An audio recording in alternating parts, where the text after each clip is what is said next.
all my friends are married and all my friends have kids. Yeah. How does that make you feel? It makes me feel very lonely. That's growing up, you don't think that you'll be the one that has never, you know, had these experiences. As a little girl, you hope, you know, you have these, you know, I mean, so I did, you know, the Prince Charming, or, you know what I mean, like growing up, you have those examples for you. And you never think, well, I'm going to be the one that never has that. And as the years go by, it's like, oh, you're just a late bloomer, or oh, whatever, you know. And now that all my friends are married, I'm lonely. I'm very lonely for that kind of thing. My sister's married and my brother's married, and all of my really good friends are married. And it makes me feel like there's something wrong with me sometimes, or like I'm odd.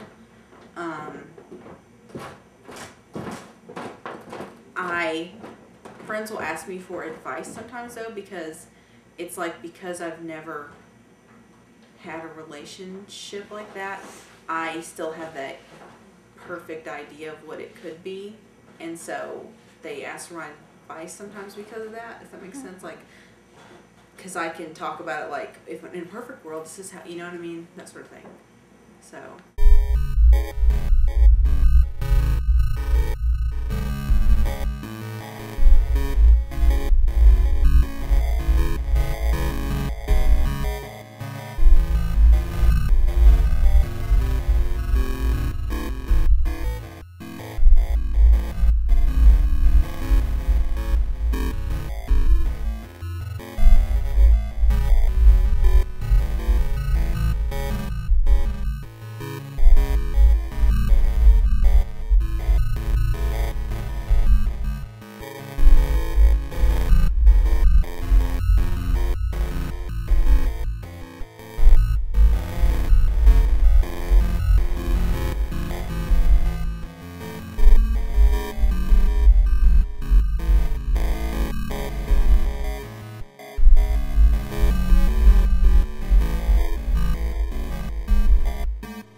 I guess the level of intensity, and I guess I figure that if it was so intense, it was love, but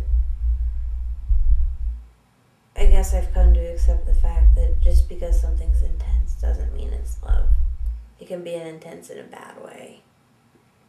And, I mean, there were good parts to, of course, all the relationships, but overall, I think maybe the only one that really came close to being love was the first relationship I've ever been in. You know, he and I broke up 2 years ago. We were best friends before. We're still best friends. And I think maybe that says something about the nature of our relationship. So yeah, I guess I kind of changed my my previous question to say, yeah, I've been in love. But it was just more complicated. Maybe that's the point of love, is that it is complicated.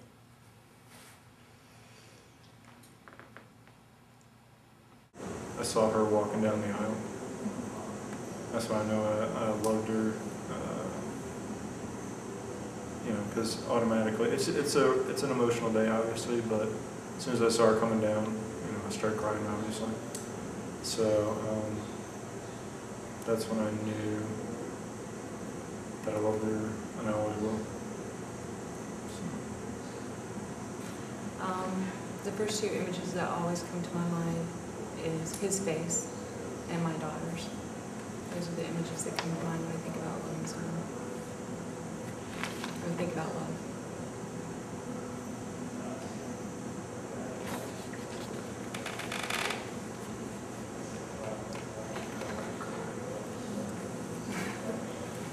Yes, I'd say there needs to be not sexual, physical, but you know, a hug, an object.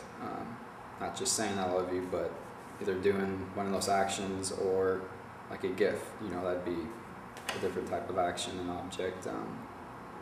I'd say you definitely have to have love, because just because you say it, you know, it doesn't mean it's always true. But I mean, definitely once you do get to the physical, you know, sexual side, yes, I would say you do need that. There is a certain bond that you get with an individual that you just can't get, you know, non-sexually once you get to that point. No. Because you think back to, you know, back in the days before, you know, mass telecommunication, where people just wrote these really deep, heartfelt letters to each other. And that was, you know, love at its deepest and its finest, and in no way conveyed physical touch. It's just, you know, raw emotion being expressed through the written word. I think that you're really right with that, because, like I said before, I mean, I think it's a human instinct to want to love, as it is a human instinct to want to find out, if we're going to go there, like, you know, where we come from and where especially that feeling comes from. And as with faith or religion, I mean, your religion is based on faith, and I think love is based on faith. It's faith in a person, or faith in that dependence on a person, like somebody else said, you know, being able to be like dependent on your cat. It's always going to be there, you know, so it's like, it's that faith in someone that they want the better for you and your situation and themselves as well. And I don't think that you can truly love somebody until you love yourself too. So, because there's so many crazy things that are going on inside you, and everyone thinks that they're so special and like they have only these problems going on, but really everybody has problems. So I think that like until you sort those out and you can figure out your own self, that you really can't, I mean, you can tie it to your childhood thing too, you really can't like project that image of love or that thought of love or feeling truly on another person, to where you can put your own self aside and say, okay, it's not all about me, like they need me right now, or they are asking something, they're having faith in me to help them out, so how am I going to do this now?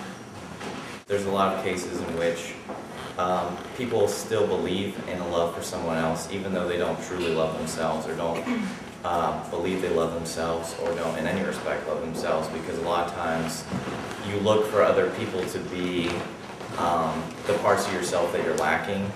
And so a lot of times you want a better half per se, or you want someone to make you a better person. So a lot of times relationships are based upon people who both have things or parts of themselves that are lacking, and so they try to find them in other people, and like find another part of themselves and try to become a complete entity in that relationship. Like one part is one person, the other, and then they come together and make this whole form. So I don't think that necessarily you have to love yourself to believe in love for someone else, or even to be in a relationship. I think a lot of instances you don't love yourself wholly because there's parts of yourself that you're either missing or that you don't like and that you need in someone else.